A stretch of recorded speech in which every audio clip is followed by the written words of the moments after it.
Population 3వ వంతు Telangana population హైదరాబాద్లో ఉంటుంది. వాళ్ళకి సంబంధించి అంత పెద్ద నిర్ణయం జరిగితే ఎక్కడుంది ప్రతిపక్షం వాయిస్? లేదు. ఎందుకంటే హరీష్ రావు గారిని ఆయన ఏదో అన్నాడు కాబట్టి ముఖ్యమంత్రి గారు వీళ్ళు పార్టీకి వాకౌట్ చేసిపోతారు. అసలు నేను ఇవాళ రెండు స్పష్టంగా తెలంగాణ ప్రజలను బీఆర్ఎస్ పార్టీని ఒక ప్రశ్న అడగదలుచుకున్నాను. ఈ వాయిదా వేయాలనే నిర్ణయం డెప్యూటీ ఫ్లోర్ లీడర్గా హరీష్ రావు గారు తీసుకున్నారా? నేనైతే ఆయనే తీసుకున్నాడు అనుకుంటున్నాను. ఎందుకు? తర్వాత మైకు మన ఇంకొక డెప్యూటీ ఫ్లోర్ లీడర్ గారికి ఇస్తే, సవితమ్మ గారికి ఇస్తే, వద్దు వద్దు నేను మాట్లాడా, నా టైం కూడా హరీష్ రావు గారికి ఇవ్వండి అని ఆమంటారు. తర్వాత ఇంకో deputy floor leader Srinivas Yadav గారికి ఇస్తే, వద్దు వద్దు నేను మాట్లాడా, నా టైం కూడా ఆయనకి ఇవ్వండి అంటారు.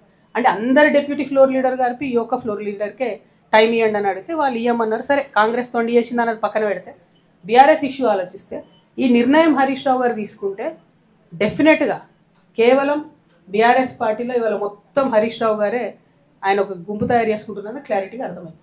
రెండు, ఒకవేళ ఆయన నిర్ణయం కాదనుకుందాం, కేసీఆర్ గారో పైనుంచి పార్టీ నుంచి వర్కింగ్ ప్రెసిడెంట్ గారో చెప్పారు అనుకుందాం.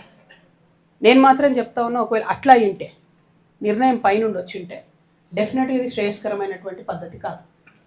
ఏదైతే కృష్ణా వాటర్ మీద పెద్ద పెద్ద సభలు పెట్టాలనుకుంటున్నారో చట్టసభలో చెప్పే అవకాశం వచ్చింది, చరిత్రలో నిలిచిపోయేటటువంటి మాటలు చెప్పే అవకాశం వచ్చింది, రికార్డ్స్ ఫ్యూచర్ జనరేషన్ చూసుకునే అవకాశం వచ్చింది. అది కాదని ఆ ఇష్యూ బయట మాట్లాడతామంటే ఇది కరెక్ట్ కాదు, శాంటిటీ అంతకన్నా కాదు.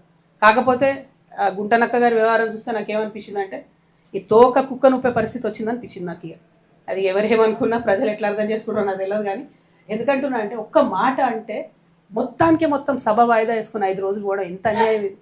అసలు సభ పెట్టింది ఎవరి కోసం? నేను మొత్తం కాంగ్రెస్ పార్టీ ఇష్టం వచ్చినని చెప్తుంది అబద్ధాలు. 100 తప్పులు నేను రేవంత్ రెడ్డి గారు మాట్లాడిన దాంట్లో వీళ్ళు అక్కడ ఉండుంటే చెప్తారు కదా. అంటే అల్టిమేట్గా ప్రజలకు నిజం తెలవాలి. ప్రతిపక్షం అధికార పక్షం సంవాదం